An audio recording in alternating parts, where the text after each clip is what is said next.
What about well, we're down the rabbit hole anyway, but this extraordinary discussion today, Kristy, from the Church of England.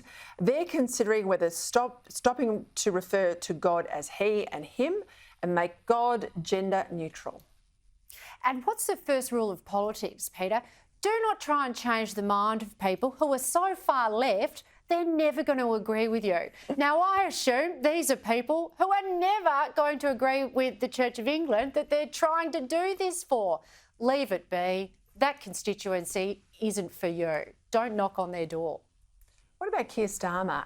We've seen how it blew up, this gender law in Scotland, blown up in the face of Nicola Sturgeon, all the issues about rapists in women's prisons, etc.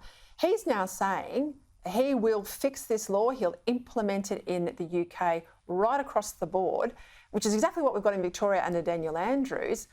He's been walloped a bit in the media. What's his motivation? Well, I think they're just playing into their voter base. Obviously, they think this will win them votes. I think Keir Starmer is a very good chance to be UK's next Prime Minister because the Conservative Party have been such a mess. But when it comes to the handling of these gender laws, it's been an absolute mess in Scotland.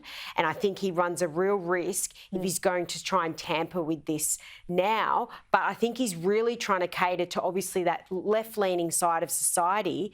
But I think it could do him some damage. A king amongst pygmies, that's what they said when the Ukrainian president went into the House of Commons. I certainly saw that vision. That would be my take as well. He wants fighter jets. Rishi Sunak, the Prime Minister of the UK, has not ruled them out. I know people want him to back down and accept a bad peace with Russia. He is determined to win, though, isn't he? I think the world wants him to win, undoubtedly. And there has been some talk around why has he gone to the UK instead of, the European Union. Well, it's very obvious that the UK is still a major superpower. Look at us here in Australia with our AUKUS agreement with the two global superpowers and two large influences, the US and the UK.